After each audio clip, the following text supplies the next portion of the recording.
శ్రీ లక్ష్మీ నృసింహ పరబ్రహ్మణే నమః.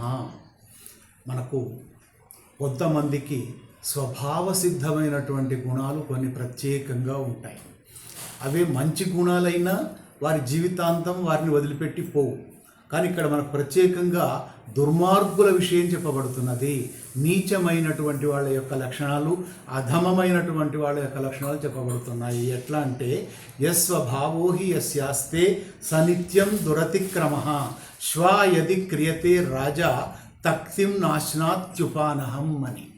అంటే ఏమిటంటే యస్వభావో హి యస్యాస్తే, వాళ్ళకి ఏవైతే సహజమైనటువంటి గుణాలు ఉన్నాయో స నిత్యం దురతిక్రమః, అవి ఏమి చేసినా కూడా చెరిగిపోవు, మలిగిపోవు. శ్వాయది క్రియతే రాజా, కుక్కను గనక రాజుగా చేసినట్టయితే తక్తిం నాశనాత్యుపానహం, దాని సహజమైనటువంటి చెప్పులను కొరికే గుణము అది మానదు కదా అని. దాన్నే సుమతి శతకకారుడు ఏమన్నాడంటే కనకపు సింహాసనమున శునకము కూర్చుండబెట్టి శుభలగ్నమునం దొనరగ పట్టము గట్టిన వెనుకటి గుణమేలమాను వినరా సుమతే. కుక్కను గనక సింహాసనం మీద కూర్చోబెట్టినా కూడా అది ఆ చెప్పులు కొరికే లక్షణం అనేది దాని సహజ లక్షణం కనుక దాన్ని అది వదిలిపెట్టదు. అట్లాగే పరోపదేశ కుశల దృశ్యంతే బహవో జనా స్వభావమతి వర్తంతః సహస్రేష్వపి దుర్లభాః. మంచి చేయాలి, ఇది చేయాలి, అది చేయాలి అని చెప్పేవాళ్ళు చాలామంది మనకు లోకంలో వేల మంది కనిపిస్తారు. కానీ తాము వాటిని ఆచరిస్తారా అంటే అటువంటి వారు లేరు. స్వభావమతి వర్తంతః సహస్రేష్వపి దుర్లభాః.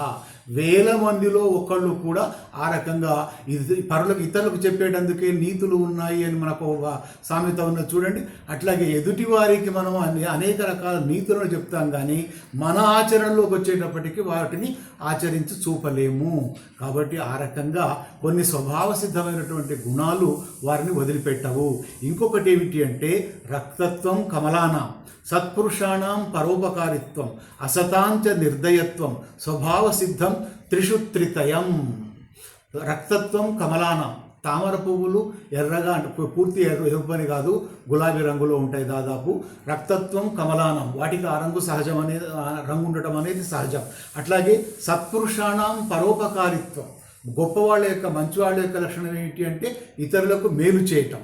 అసతాంచ నిర్దయత్వం, ఇది మనకు ముఖ్యమైనది. అసతాంచ నిర్దయత్వం, దుర్మార్గుల స్వభావం ఏంటి అంటే నిర్దయత్వం, దయ లేకుండా ప్రవర్తించటం, కఠినంగా క్రూరంగా ప్రవర్తించటం. ఇవి స్వభావ సిద్ధం త్రిషు త్రితయం.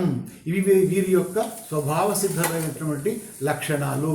కాబట్టి ఇవి ఏమి చేసినా కూడా వారిలో నుండి తొలగిపోవు. ఇప్పుడు బొగ్గు ఉన్నది, బొగ్గును మనము పాలతో పెట్టి ఎంత గడిగినా దాని నల్లదనం అనేది పోతుందా? అలాగే సహజంగా ఉంటుంది. కాబట్టి ఈ స్వభావ సిద్ధమైనటువంటి మంచి లక్షణాలైతే ఉంటాయి, కానీ చెడు లక్షణాలు వారిని వదిలిపెట్టి ఎట్టి పరిస్థితుల్లో కూడా వెళ్ళిపోవు. కాబట్టి మంచి గుణాలను మంచి లక్షణాలనే కలిగి ఉండాలి, కానీ చెడు లక్షణాలు చెడు గుణాలు కలిగి ఉండకూడదు. అది లోకంలో అనేక రకాల అనర్థాలకు దారితీస్తుంది, సమస్యలకు దారితీస్తుంది, కష్ట నష్టాలకు దారితీస్తుంది. కాబట్టి మంచి గుణాలనే కలిగి ఉందాము. లోకా సమస్తా సుఖినో భవంతు.